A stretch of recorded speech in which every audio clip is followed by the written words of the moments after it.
우리 문제지 6번째 6페이지 죄의 결과는 무엇입니까?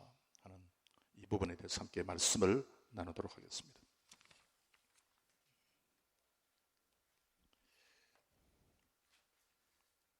죄의 결과.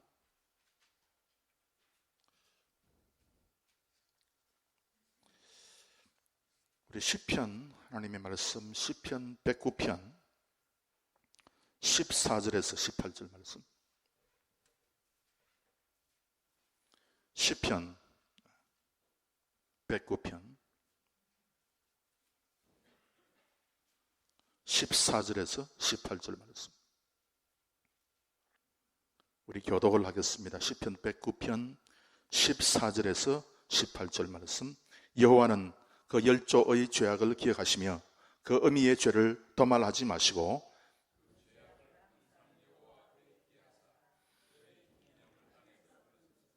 저가 긍휼히 여길 일을 생각지 아니하고 가난하고 궁핍한 자와 마음이 상한 자를 핍박하여 죽이려 한 영고니이다.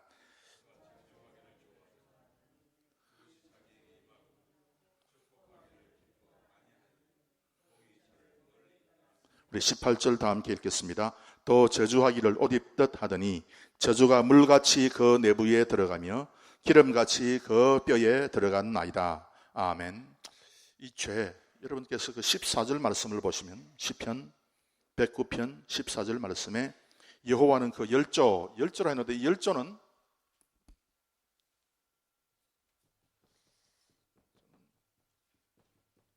아비들이다. 할아버지, 아버지, 열조들이다. 그래서 아비의 죄악을 기억하시며 어미의 죄를 도말하지 마시고 그랬어요. 여기에 아비의 죄 할 때 이 죄, 어미의 죄, 죄악이라 하고 죄라 하고 그렇게 이제 번역을 했는데요. 오늘 이 하나님의 말씀 가운데서 이 죄는 이게 아바라 그래요. 아바의 죄다. 요거는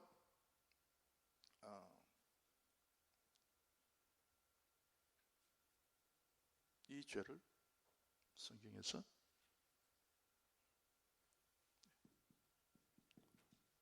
하타의 죄라고 그랬어요. 그러면은 이 아비의 죄 할 때 이게 아바라고 한 것인데 이 아바의 죄가 여러분 파샤의 죄, 그 다음에 아바의 죄, 그 다음에 하타의 죄, 그 다음에 아샴의 죄. 이 죄가 4가지가 있다 그랬습니다. 그 중세 시대에 죽음에 이르는 7가지의 죄악이다 그래가지고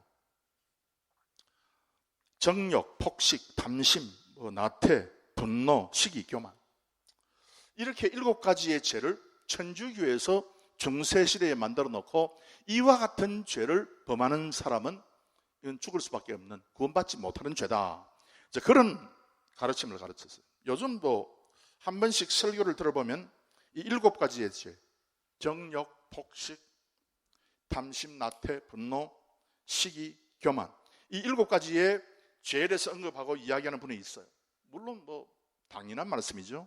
이 죄 맞는데, 그러나 이와 같은 7죄에 죽을 수밖에 없는 과거의 중세시대의 천주교에서 흘러나온 그와 같은 죄 말고 우리가 이해하는 죄는요, 성경에서 나와 있는 죄를 우리가 이해하는 거예요. 성경에서 죄가 어떤 것이 있는가 할 때에 이 죄는 주로 4가지가 있다. 이 성경에 나와 있는 대로 우리가 이해하는 것이 천주교에서 7가지를 이상하게 써가지고 이해하는 것보다 훨씬 더 중요하고 그것이 우리의 믿음을 더욱더 강화시키는 그런 하나님의 말씀이다 하는 것입니다. 이 파샤 혹은 페샤라고 했을 때 여러분 그 문제지에 다 기록되어 있지 않습니까? 이것은 하나님과의 관계를 끊어버리는 죄예요.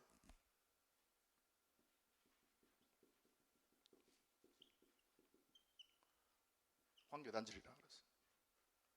이 아바는요, 하나님을 받아들일 때에 하나님 있는 대로 받아들이지 않고 조금 삐딱하게 받아들이는 거예요. 그래서 이건 좀 삐딱해요.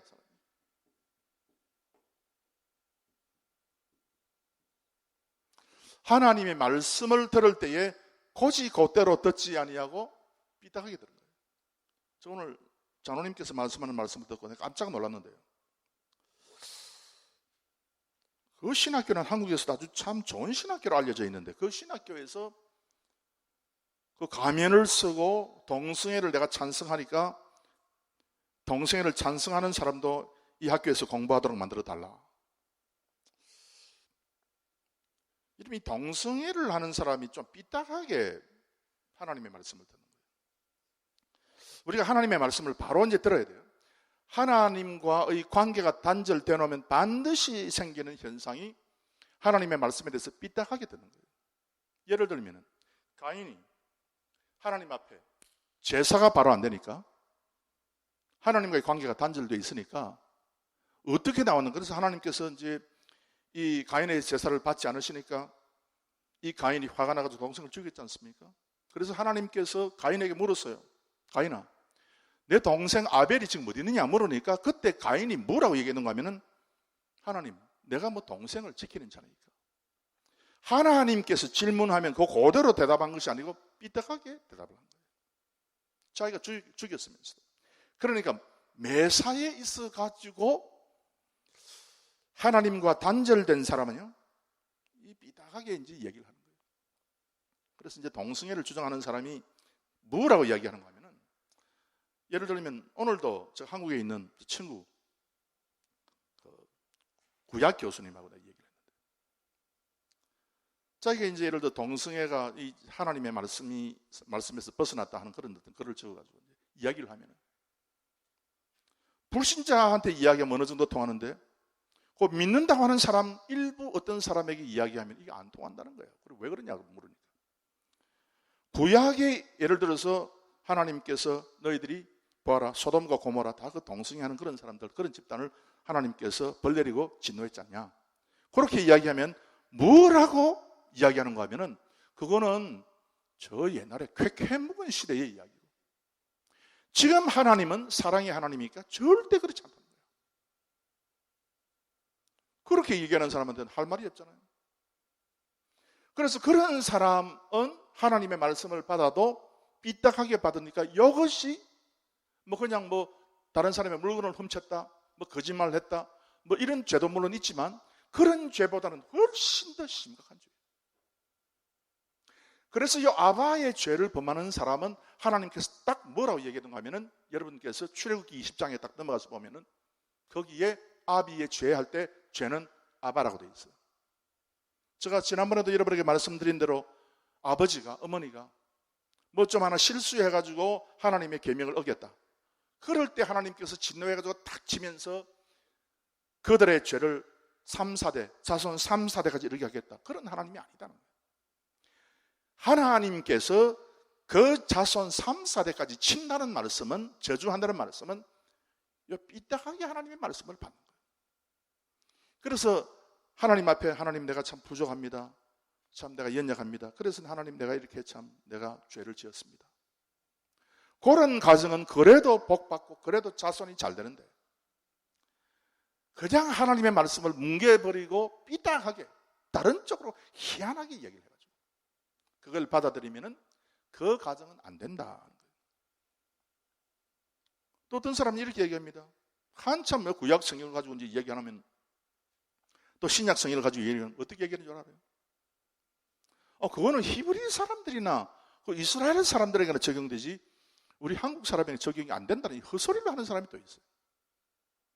참 내가 기가 찰 얘기죠. 그럼 복음을 뭐 때문에 예수님께서 전해라 그래서, 너희는 열방에 다니면서 모든 민족에게 다 복음을 전해라. 무엇 때문에 예수님께서 그 복음을 전해라 했냐 이거야. 다 알아서 구원 다 받는데 무엇 때문에 예수님께서 그 제자들 뽑아가지고 훈련을 시키고 성령을 보내가지고 말씀을 만들고 한 이유가 없잖아요. 그런데 요는 어디 있는가 하면, 여러분, 그런데 이상하게 이 복음의 말씀을 받아들인 나라마다 잘 되는 거예요. 이거를 명백히 우리가 아셔야 돼요. 이걸 거부한 나라, 그거는 뭐 저 이스라엘 저 쾌쾌 묵은 것이고 저 옛날에 히브리 사람들이 뭐 2000년, 4000년 전에 기록한 그것을 지금 가져와가지고 이게 뭐 하나님의 말씀이라는 동 이렇게 얘기하면 어떡하느냐. 그렇게 얘기합니다. 어젯밤에 세계적인 사건이 있었죠. 뭐 구글이라는 그 컴퓨터 프로그램 회사에서 바둑을 그 컴퓨터에 그 인공지능 해가지고 거기 이제 연습을 시켜가지고 한국의 바둑 구단하고 대기를 했는데 한국 그 바둑 구단이 졌다고 제가 소식 들었어요. 여러분, 학습을 시키고 공부를 시키고 계속 이 인공지능은 하루에 바둑을 몇 판을 두는가 하면은 3만 판을 둔대요. 여러분, 사람이 아무리 구단이라 할지만 하루에 3만 번 바둑을 두겠어요? 그래서 이 인공지능은 3만 번 매일 연습을 하는 거예요. 그래서 이제 그걸 전부 다 이제 그 컴퓨터 그 데이터에 전부 다 입력을 시켜가지고 그래서 이제 한 수 한 수 뜨는 거지. 그래서 사람이 어제 졌어요. 그 인공지능이 이렇게 발달한 시대에 무슨 쾌쾌 먹은 성경? 여러분, 그게 아닙니다. 인공지능이 발달하면 발달할수록 악한 사람은 엄청 악하게 지금 돼 있어요. 엄청나게. 이 잘못하면 세상이 그것 때문에 문제가 생길 수가 있습니다. 그래서 여러분, 그와 같은 이 발달된 시대 우리가 살고 있는데, 여러분 그래도 컴퓨터가 못하는 게 있잖아요. 사람은 이기면 기분이 좋고 지면 기분이 나쁘잖아. 그런 감정은 컴퓨터 전혀 없어. 이기는지 전지도 몰라. 이거는 바보야, 한마디로 말하면. 그런 컴퓨터하고 바둑 대결을 왜 하는가 모르겠는데 하여튼 해가지고 이겼다. 요즘은 예를 들어서 차도 자동으로 이제 가게 돼 있잖아요. 사람이 딱딱 돼서 목적지만 딱 입력하면은 차가 알아서 뭐 고속도로도 가고 일반 길도 가고 해가지고 결국은 이제 목적에 도착하는데. 그래서 그걸 지금 한국에서도 연구하고 있고 미국에서도 연구가 많이 진척됐다. 지금 앞으로 보타만 누르면 차가 목적지 가는 그런 시대가 곧 와요. 그런데 예를 들어서 돌발적인 사고가 딱 일어났을 때 브레이크를 밟기는 밟는데 저기 엄마가 있고 아이가 있다. 그래서 한 사람을 칠 수밖에 없다. 그렇게 될 때 우리 사람은 판단을 정확하게 해요. 그런데 컴퓨터는 판단을 못해. 이런 어떤 윤리적인 문제가 앞으로 많이 개입되어 있어가지고 참 이 윤리적인 문제가 많이 이제 들어올 수 있습니다. 어쨌거나 간에 하나님의 말씀에 대해서 이 아바하는 죄를 범하는데 이 아바의 죄가 아비들의 죄예요. 오늘 시편 109편에 읽은 그 말씀에 아비의 죄라 그래 되어 있어요. 그 다음에 하타는 여러분 딱 쏘았는데 화살을 쏘았는데 쭉 가다가 다른 쪽으로 가서 관역을 벗어나는 거죠. 그런 죄. 그래서 어미의 죄 할 때 이게 하타라 그랬어요. 그래서 아비가 그러니까 그 아비에 맞추어 살다 보니까 그 어미가 그 부인이 그렇게 안 되겠냐는 거예요. 그래서 이거는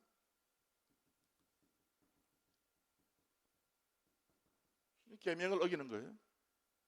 의도성도 들어가 있고요. 할 수 있음에도 불구하고 계명을 어기는 그런 상태를 가르쳐서 이게 하타다 그랬어요. 그 다음에 이 아샴은요. 여러분들은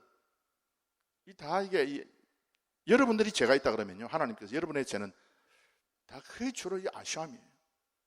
실수, 혹은 오해, 혹은 실수나 오해나 혹은 여기에 그 부족.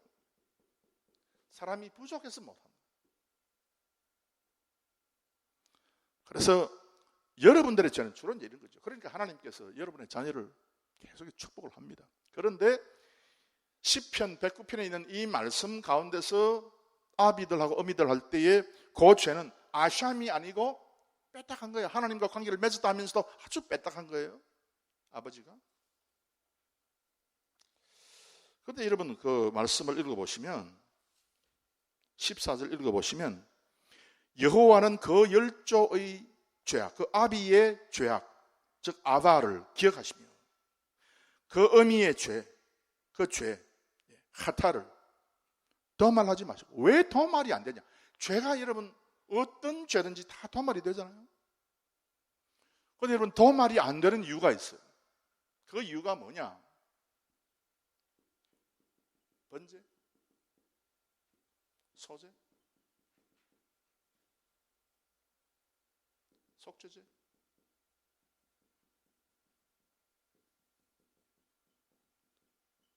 제사가 없는 거예요.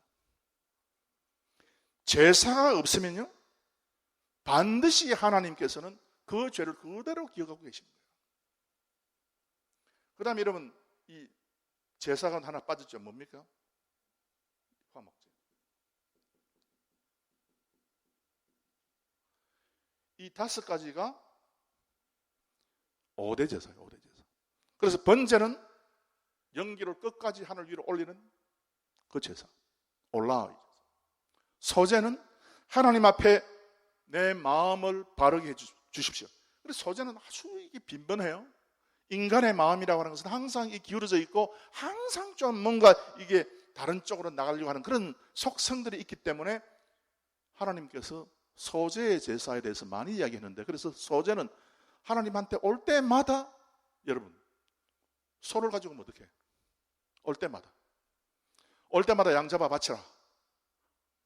너무 빈번하게 와야 되는데, 그래서 소제는 고운 에바 밀가루를 기름에 섞어서 거기 향유를 덧붙여서 하나님께 드리는 그런 제사예요. 이 제사도 아주 중요한데요, 이 제사를 드리는 이유가 그래서 사람의 마음이 삐딱하다. 하나님, 내 마음이 삐딱한데, 내 마음이 잘못됐는데 오늘도 주의 교회에 나가서 내가 소제의 제사를 드립니다. 그래서 이게 이제 이 소제라 했을 때 이 민하라 그러는데, 여러분 그 문제지에 보면 다 있지 않습니까? 민하라 그러는데 이 민하의 뜻이 선물이다, 물건이다, 뭐 물건을 선물로 주다, 그런 뜻인데요.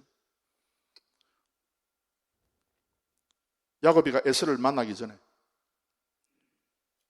나 이제 마음을 바로 하기를 바랍니다. 내 형걸 내가 훔치고 내가 마음이 삐딱했는데 이제 내가 올바른 마음으로 내가 살겠습니다. 그런 뜻에서 형 에서에게 선물을 보낼 때 그 선물을 민하라 그랬어요. 이 소재가 민하거든. 그래서 이거를 이제 하나님 앞에 우리가 매일 혹은 매주 이렇게 하나님 앞에 바쳐요. 하타의 죄, 계명을 어겼을 때 우리는 속죄제를 지내는 거예요. 속죄제를. 그리고 아샴에서 실수하고 오해하고 부족해서 잘못 범하는 죄도 하나님께서 그냥 덮어두지 말고 그것도 제사를 지내는 거예요. 속건제.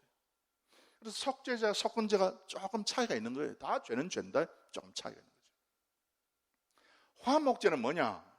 화목제는 죄 때문에 드리는 제사가 아니고 내 삶에, 화목이라는 것은 이 샬롬이거든요. 셀렘, 샬롬, 셀레마, 샬로마 다 똑같은 뜻인데, 그래서 이 화목제는 내가 하나님 앞에서 이 샬롬이라는 뜻이 뭡니까? 샬롬이 뜻이 뭡니까? 태풍이 불어가지고 지붕이 날아갔을 때 그걸 지붕을 수리해서 고친 게 샬롬이라고 했어요. 벽이 있는데 벽이 무엇에 맞아가지고 조금 허물어졌을 때 그걸 바로 수리하는 것이 샬롬이라고 했어요. 이 평화, 첫째 의미가 평화가 아니에요. 이거는 고치고 수리하고 온전하게 만드는 게 샬롬이에요. 그래서 병자에게 샬롬이라면은 병이 그 온전하지 못한 육체가 온전하게 되고 바로 된다 하는 그런 뜻이에요. 이 샬롬이에요. 화목제가 이 샬롬이거든요. 화목제가. 그래서 이 화목제는 언제 드리는가 하면은 내 삶의 부족한 부분, 내 삶에 떨어져 나가서 지금 참 아쉬운 그런 부분, 그런 부분에 대해서 하나님께서 채워주셨을 때에 거기에 대한 보답으로 감사로 드리는 것이 화목제예요. 그래서 성경 딱 보면요, 여러분, 차이가 어디서 딱 나타나는가 하면은 번제물, 소제물, 속죄제물, 속건제물은 이스라엘 백성들이 가지고 성전이나 성소로 오면 그 성전 성소에서 전부 다 태워 없애야 돼요. 절대 남기면 안 돼요. 그리고 이 제물 가운데서 소제, 속죄제, 속건제의 제물은 거기에서 제사를 바치는 제사장들이 먹을 수 있게 돼 있어요. 여러분 생각해봐요. 지금 번제물을 올리는데 번제물이 뭐 한두 시간 만에 다 타는 건 아니잖아요. 어떤 거는 하루 종일 타잖아. 24시간 타는 거도 있어. 그럼 제사장들이 좀 두다가 밖에 나가가지고 집에 가가지고 밥 먹고 다시 그러면 안 된다는 거예요. 하나님 앞에 제사를 드리는 사람은 그 자리에 그대로 서서 제물이 완전히 올라갈 때까지 성전에 들어가 있으라고 말이에요. 성소에 있으라고. 그래서 제사장들은 소제, 속죄제, 번제를 완전히 통째로 바치는 거죠. 고기를 먹을 수 있다고 그러놨어요. 여러분 생각해봐요. 하나님께서 이걸 허용을 안 했을 경우에 제사장들이 점심 도시락과 저녁밥을 사가지고 성전에 가야 돼요. 세상 음식을 먹으면서 절대로 하나님 앞에 제사하지 말라고 말이에요. 제사를 하려면 온전하게 하나님의 것으로 온전히 바쳐라. 그래서 제사장은 거기서 제물의 일부를 너희들이 먹어라. 그리고 남는 것은 전부 다 소각하라고 했어요. 뭐도 이 가죽도 전부 다 소각을 해서 다 이렇게 바쳐라. 소각할 자리가 없어서 제물이 너무 없으면 어떻게 하느냐? 너희들은 거기에 성전 옆에서 바깥에 나가지만 옆에서 전부 다 태워서 하나님께 올리라 그랬어요. 그런데 화목 제물은 안 그래도 돼. 왜?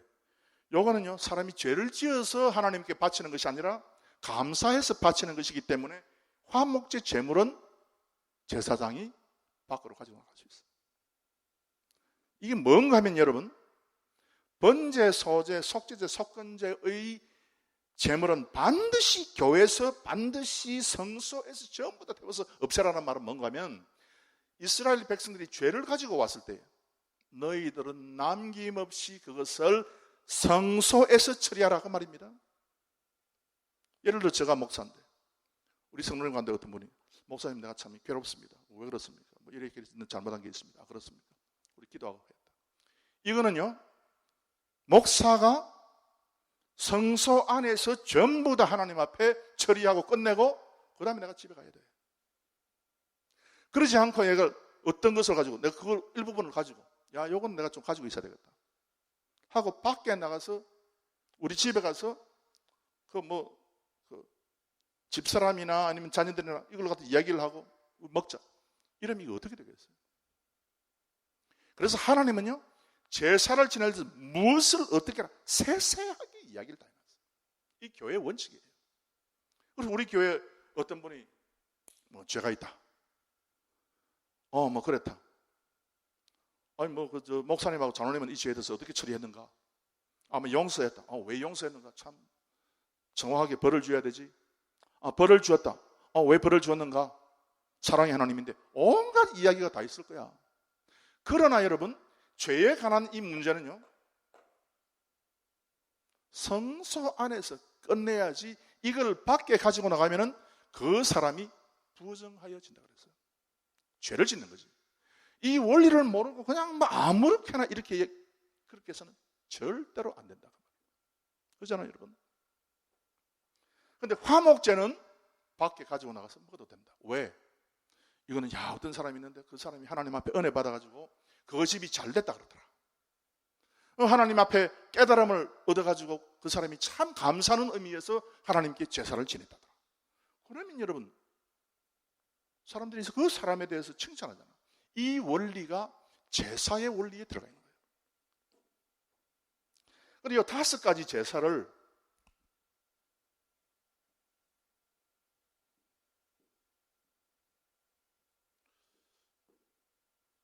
합해가지고 번제, 소제, 속죄제, 속건제, 화목제 이 5가지의 제사를 합해가지고 카파르라 그랬어요.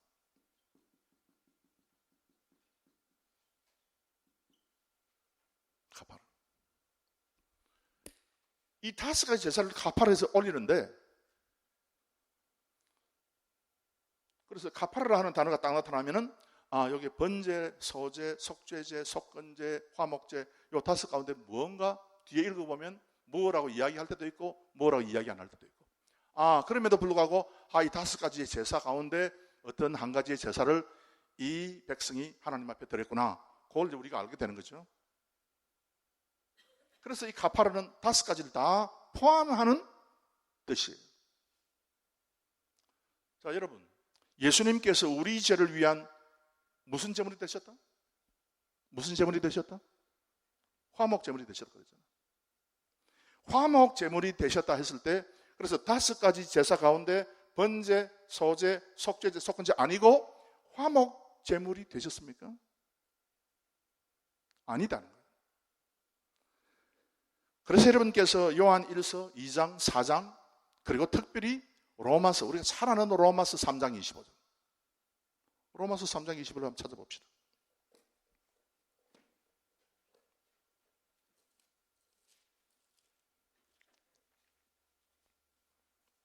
로마서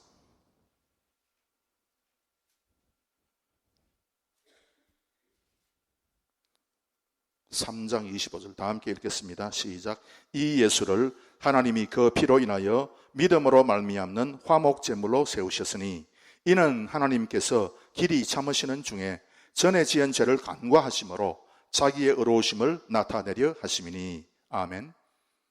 이 예수를 하나님이 그 피로 인하여 믿음으로 말미암는 무엇으로? 화목 제물로. 그래서 이 화목 제물 할 때 5가지 제물 가운데 화목 제물, 이렇게 생각하도록 번역이 되어 있어요. 이 화목제는 샬렘, 샬라마 이렇게 되어 있어요. 히브리 뜻이. 그러면 뭔가 하면은 여기도 그러면 로마서 3장 25절에도 샬롬이라고 되어 있을 거 아니야. 샬롬이라고 되어 있겠어요? 아니면 모든 재물을 총망라한 카파르라고 되어 있겠어요? 원문에 보면은. 여러분 답을 한번 해봐. 여러분께서 뭐라고 되어 있겠어요? 일부를 이야기하는 샬라마라고 되어 있겠어요? 아니면 전체를 이야기하는 카파라로 되어 있겠어요? 전체를 말하는 카파라로 되어 있는 거예요, 원문에. 그래서 우리가 하나님의 말씀을 고지 그대로 정확하게 우리가 읽어내야 되지, 그냥 아무렇게나 이해해가지고 마치 예수님의 제물은 온전한 제물이 아닌 것처럼 그렇게 말했습니다. 그래서 히브리서 보면은 예수님의 제물이 온전하다 그랬어요. 온전한 제물이라 해놓고 그 제물이라 할 때의 단어를 샬롬이라고 쓰지 않고 카파르라고 쓰는 거예요. 우리가 이와 같은 것을 우리가 잘 알아야 돼요. 이 잘 알지 못하고 그냥 적당하게 그냥 제사다 그렇게 하면 안 되지. 여러분, 오늘 저녁에 여러분이 분명히 아셔야 되는 게 뭐냐? 믿는 사람으로 아는 게 뭐냐? 그냥 우리는 예수님 앞에 나오면 다 우리 죄가 다 없어지고 사해지고 다 그렇게 다 알고 있잖아요. 틀린 것은 아니지만요, 여러분. 그래서 우리가 예수님 앞에 나올 때에 이 5가지의 제사를 드리는 이스라엘 백성들, 참 믿음의 조상들이 가지고 있었던 이와 같은 하나님 앞에서의 제사법이 그대로 예수님에게 영적으로 적용이 된다는 걸 우리가 알아야 돼요. 그렇지 않고 적당하게 그냥 하면 이게 모든 것이 뒤죽박죽이 돼가지고 사람들이 제대로 알지 못하잖아요. 그래서 우리가 하나님 앞에 나올 때 우리가 이제 외워야 돼요. 이걸 따라서 합시다. 번제, 소제, 속죄제, 속건제, 화목제. 이 5가지는 줄줄 나와야 돼요. 여러분께서 다 교회 들었으면은 앞에 딱 보고 십자가하고 땅하고, 땅은 내가 있는 자리고 십자가 맨 위에는 하나님의 자리고, 그래서 우리는 먼저 하나님 앞에 예수님의 피를 의지해서 번제의 제사를 드리는 거죠. 이게 여러분 기도하면서 이게 정확하게 여러분의 마음 속에서, 믿음 속에서 정리가 정확하게 돼야 돼요. 관계가 정확하게 예수님과 썼으면 그 다음에 하나님, 내가 하나님의 말씀에 대해서 좀 삐딱한 거. 하와에게 먹지 마라 그러면 먹지 말라로 알아들어야 되지. 그렇잖아요. 먹으면 그래도 지혜로워진다 하는 이야기를 듣고, 그리고 죽는다 그러면 죽는다고 하는 걸 알아야지. 죽을까 하는 삐딱하게 받으면 안 된다. 말씀을 바로 있는 대로 정확하게 우리가 받아야 돼요. 여러분, 그렇지 못하면 자녀들이 죽어버려요. 엄청 큰 재앙이 우리에게 있는 거예요. 그 다음에 우리는 실제적으로 이거는 별로 생각을 못해. 기독교인들이 이거는 생각 못하고 주로 뭐 계명을 어겼다, 혹은 또 뭐 그냥 내가 그냥 실수했다, 잘못했다, 이런 것만 하나님 앞에 가져오는데, 그것 말고 정확하게 4가지와 5가지를 첨가해가지고, 이게 그래서 이 예수님을 바라보는 거예요. 그래서 이 예수님의 그 5가지의 그 통틀은 모든 그 재물을 의미하는 그 가파르가 거기에 되어 있는 이유예요. 그래서 뭐 예수님께서 재물이라 할 때 다른 단어는 하나도 없어요. 올라도 없고 미나도 없고 하타도 없고 샤마도 없고 샬롬도 없고 딱 가파르라고 되어 있어요. 다 통치하는 거죠. 자, 그 다음에 이거 제가 여러분에게 좀 더 정확하게 정리해드리기 위해서 오늘 저녁에 말씀을 드린 거고요. 죄가 도말이 안 돼. 왜? 제사가 없으니까. 예수님이 없으니까 도말이 안 됐어요. 그러면 어떤 결과가 나타나냐? 오늘 저녁에 시간이 있기 때문에 제가 간단하게 여러분들에게 말씀을 드리도록 하겠습니다. 시편 계속해서 109편 14절. 여러분 13절 보면 어떻게 된 줄 아십니까? 시편 109편 13절을 보시면 이 죄가 있는 이 아바의 죄, 마음이 이제 틀어지고, 마음이 하나님에게서부터 틀어지고, 뺏어간 사람에 대해서 13절 보면 그 후사가 끊어지게 하시며 그랬어요. 아비들의 아바의 죄가 있을 때는 자녀 3, 4대까지 하나님께서 저주한다 그랬어요. 그 자녀가 끊어지는 거예요. 영적인 의미예요. 예, 영적인 의미에서. 지금 뭐 육신적인 의미에서 우리가 다 이걸 적용할 수 없지 않습니까? 자, 그래서 여호와는 그 10조의 죄악을 기억하시며 그 어미의 죄를 도말하지 마시고. 왜? 이게 제사가 없다는 거죠. 예수님이 없다는 거죠. 그러니까 결과가 어떻게 되는가 하면 16절, 17절, 18절 보시면은 하나씩 아주 중요한 단어들 여러분께서 거기에 동그라미 표를 하시기를 바랍니다.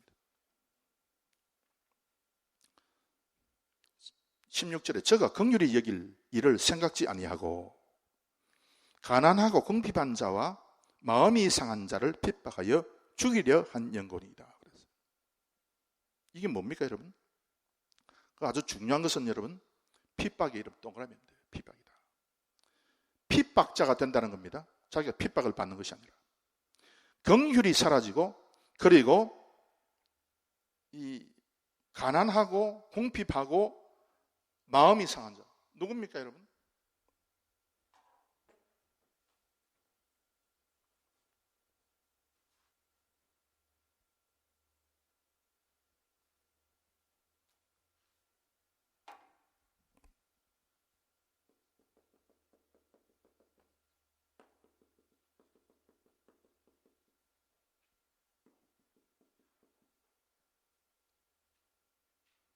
재벌과 중산층과 서민. 이건 하나님의 말씀이 들어가서 적용이 안 되면요, 나라들은 뭐 어느 나라든지 다 이게 있죠.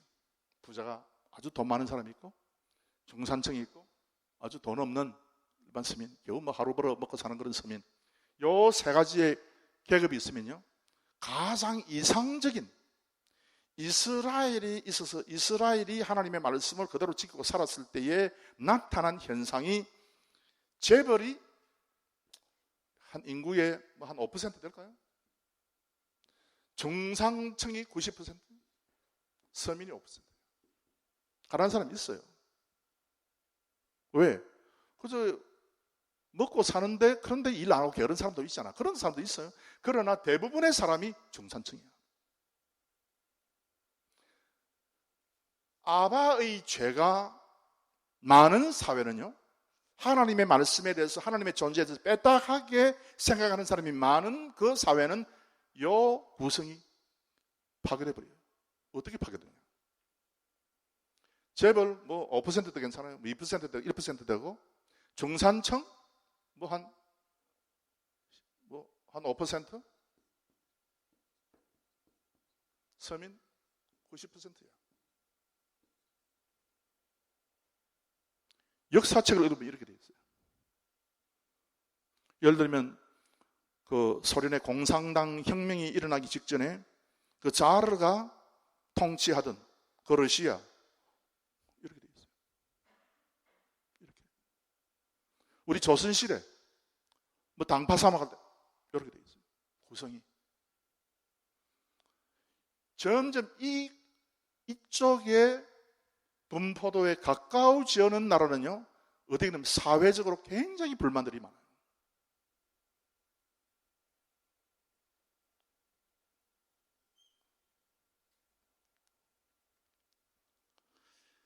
재벌도 있어야 됩니다.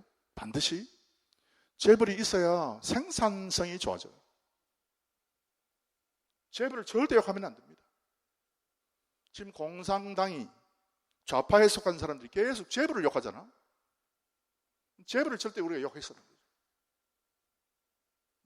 재벌이 있어야 돼요. 그럼에도 불구하고 재벌이 중산층을 90%로 만들어야지, 중산층을 한 5%나 20% 정도 만들어 놓으면 이게 안 된다. 그 말이에요. 여러분 잘 들으시기 바랍니다. 여러분 자녀의 문제예요. 결국 나중에 뭔가 하면은 우리 자녀들은 이런 구성이 되냐면요, 미국이 앞으로 미국이 이런 쪽으로 흘러갈 가능성도 많다고 지금 사람들 많이 지금 이야기하고 있지 않습니까? 전부 다 불만이야. 여러분 여기 있는 그 우리 백인들 와서 만나서 이야기만 해보라고. 전부 다 불만이 그냥 뭐 목까지 찼어. 전 불만이야. 그 대변자가 지금 뭐 대통령 후보로 나오면은 T자 달린 분 아니에요.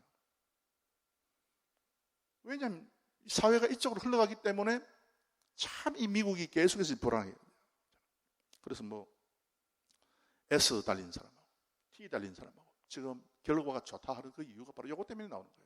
미국이 계속해서 이쪽에서 이쪽으로 흘러가려고 그러니까 생기는 문제예요. 어떻게 하면 되느냐? 성경의 경제 시스템을 따르면 이 모든 것이 사라지고 모든 사회 대부분의 사람이, 이 사람들은 자기가 게을러서 그런 거죠. 대부분의 사람이 소망을 가지고 희망을 가지고 살 수 있는 그런 사회를 만드는 데 있어서 성경밖에 없어요. 하나님 말씀을 그대로 하나님 딱 말씀을 그대로 해버리면 되는데 안 하니까, 아바 때문에 삐딱하게 들으니까 계속해서 저런 어떤 문제가 생기는 거죠. 오늘 한국에 있는 어떤 목사님하고 제가 이야기하면서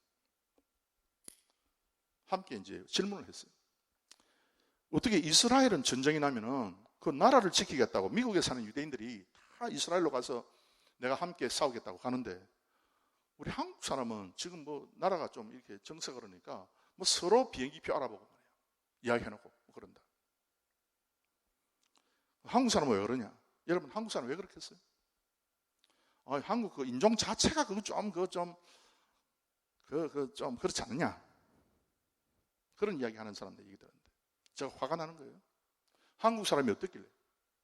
한국 사회가 여러분 이렇게 되면은 누구든지 나도 내 나라를 지키려고 하지 않겠어요? 얼마든지 참 뻗어나갈 길이 있고 청년들이 참 내가 이 나라에 살아서 보람이 있다 하는 그런 어떤 생각을 가진 나라로 만들면은 누가 여러분 안 지키려고 그러겠어요? 그래서 휴전선에 지금도 지키고 있는 우리 청년들, 우리 군인들 참 눈 뜨고 그래도 밤에 안 자고 철조망을 지켜주는 것이 감사하지. 그래도 이게 내 부모의 나라, 내 형제의 나라니까 내가 이거 지키겠다는. 지금 그거 하나 지금 남아있어요. 이것도 나중에 없어지면 어떻게 되는가 하면 니나 지켜라. 그 위에 돈 많이 가진 사람, 떵떵거리고 잘 사는 너희들이 너희 자녀들을 보내가지고 잘 먹으면 잘 살아봐라. 그렇게 되는 거지. 그렇게 되면 전부 다 이제 외국으로 빠져나가려고 그러죠. 한국 사람이 나빠서 그런 것이 아니고 하나님의 말씀대로 안 하면요, 여러분, 누구든지 지금 저 상위층에 고비층에 올려가지고 지금 막 길을 사고 노력하지 않습니까? 그 이유가 뭔가 하면 이 잘못된 구성비 때문에 그래요.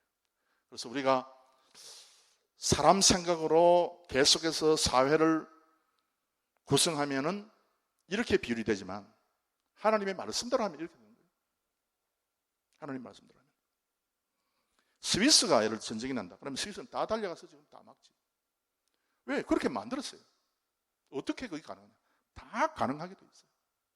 얼마나 세상에 물자가 많은지 모릅니다. 우리가 상상하지 못할 정도로 엄청난 많은 물자가 있습니다. 그런데도 불구하고 자꾸 이렇게 되면 안 되지. 이렇게 되는 나라의 가장 큰 특징이 있는 나라가 바로 북한 아닙니까? 북한은 아직도 요 90%의 이 대다수의 사람들이 아직도 자기가 뭔지 모르니까 지금 계속 저렇게 있는 거죠. 그 다음에 여러분 두 번째 17절에 보면요. 저가 저주하기를 좋아하더니 그것이 자기에게 임하고 축복하기를 기뻐하지 아니하더니 복이 저를 멀리 떠났습니다. 이 복은 바라크의 복이라고 했어요.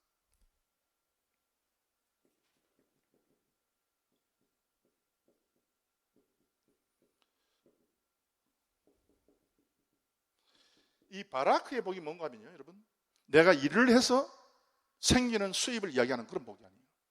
내가 노력해가지고 어떤 것을 내가 취하는 그런 복이 아니고, 이 복은 순전히 기도함으로써 하나님이 무조건 공짜로 주는 그 복이에요. 이 복이. 그래서 죄가 있는 집의 사람들에게는 하나님께서 무조건적으로 주시는, 그냥 내가 하나님 앞에 나는 부족하고 연약하고 나는 일도 못하고 나는 아무것도 참 제대로 못하지만 하나님, 주님께서 나에게 예비한 그 복을 주십시오 할 때 그 복, 아브라함과 이삭과 야곱이 무조건적으로 받았던 그 복 있잖아요. 복의 근원이 되게 하겠다 할 때 그 복이 바라크의 복입니다. 이 복을 너희가 갖지 못한다. 우리하고는 적용이 안 돼. 우리는 바라크의 복을 받는 사람이고요. 아바의 범죄가 있는 그런 사람은 저게 주어지지 않는다 그 뜻입니다. 그 다음에 18절 마지막으로 보시면 또 저주하기를 옷 입듯 하더니 저주가 물같이 그 내부에 들어가며 기름같이 그 뼈에 들어갔나이다. 저주가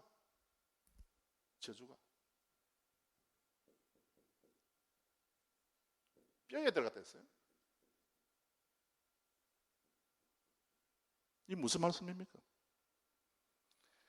그 입에 저주가 많은 사람, 그 다른 사람이 잘 살기를 바라고 잘 되기를 바라고 그렇게 해야 되지. 그래서 다른 사람 못 살게 하고 자기는 잘 먹고 잘 살고 그런 쪽으로 많이 이제 되고 하면요, 결국 저주가 그 사람의 뼈로 들어간다. 전혀 이제 이렇게 되놓으면 그 저주에서 벗어날 수 없다. 이제 그렇게 이제 말하고 있습니다. 그래서 오늘 저녁에 이제 여러분에게 제가 이제 말씀드린 것은 제 길가 무엇입니까? 해놓고 여러분 그 이번 문제 가지고 베드로전서, 에베소서 쭉 있지 않습니까? 그거는 여러분께 집에서 그냥 성경 펼쳐 보면 그게 뭐라고 이제 다 돼 있어요. 그건 여러분께서 하십니다. 제가 오늘 저녁에 여러분에게 말씀드린 것은 이게 죄라고 해서 네 가지로 나누어서 이제 생각하기를 바라는데, 뭐 그냥 우리가 한 가지로 그냥 죄할 때 그냥 하나로 다 묶어서 해도 되고요. 그렇지만 좀 이게 나누어서 생각하면은 하나님 앞에서 심각한 죄, 그런 죄는요, 여러분, 반드시 첫째 사회가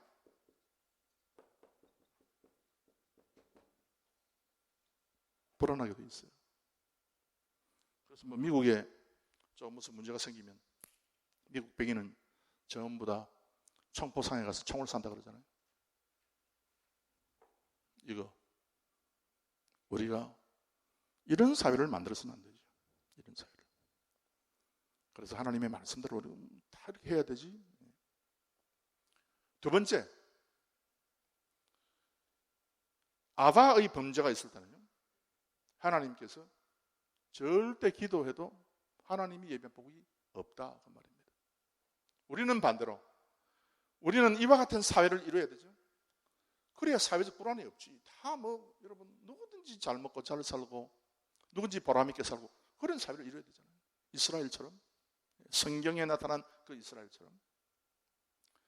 그 다음에 이스라엘처럼 이 복을 받아야 되잖아요. 우리 조상 아브라함과 야곱과 이삭이 받았던 그 복. 그 다음에 이렇게 돼서는 안 되잖아요. 저주가 뼈에 들어가 버리면 어떡해? 끊을 수가 없는데. 그래서 진짜 우리가 죄를 무섭게 생각해야 돼요. 특별히 죄 가운데 십계명 어기고 그냥 우리가 연약해서 저지르고 하는 그 죄 말고, 우리가 이민 와서 먹고 살기 힘들기 때문에 우리가 때로 안식일도 우리가 참 못 지키고, 또 때로는 우리가 참 사회적 현상에 흘러가다 보니까 우리가 잘못하는 그런 죄도 많잖아요. 그런 죄, 참 내가 부족하고 내가 참 이렇게 힘이 없어지는 그 죄 말고 의도적으로 하나님에 대해서 삐딱한 그런 죄, 의도적으로 말씀에서부터 삐딱하게 하는 그런 죄. 동성애 하지 마라 그러면 안 하면 되는데 삐딱하게 해가지고 말이에요. 그런 거 많잖아요. 절대 너희들이 그러면은 너희들이 복이 없고 너희 자손들이 이게 저주가 있다. 자손들에게 저주가 있다는 것은 저주가 뼈에 들어갑니다. 그리고 뭐라고 되어 있어요? 앞에는, 그 앞에는 저주가 물같이 그 내부에 들어갑니다. 그 내부가 여러분 어딘 줄 아십니까? 내부는 인간의 존재의 가장 큰 본질에 딱 들어가는 거예요. 그러니까 그 과정이 일어서지를 못하는 거죠. 그래서 오늘도 이 죄의 결과가 이렇다 하는 것을 우리가 좀 아시고요. 이건 하나님께서 우리에게 하는 말이 아니잖아요. 우리는 이런 어떤 말씀하고는 관계가 없는 사람 아닙니까? 왜? 우리는 다 하나님의 말씀대로 잘 순종하고 사는 사람들이기 때문에 계속해서 여러분께서 이와 같은 그 말씀의 흐름을 아시고 계속해서 믿음으로 달려가는 성도님들이 되시기를 바랍니다.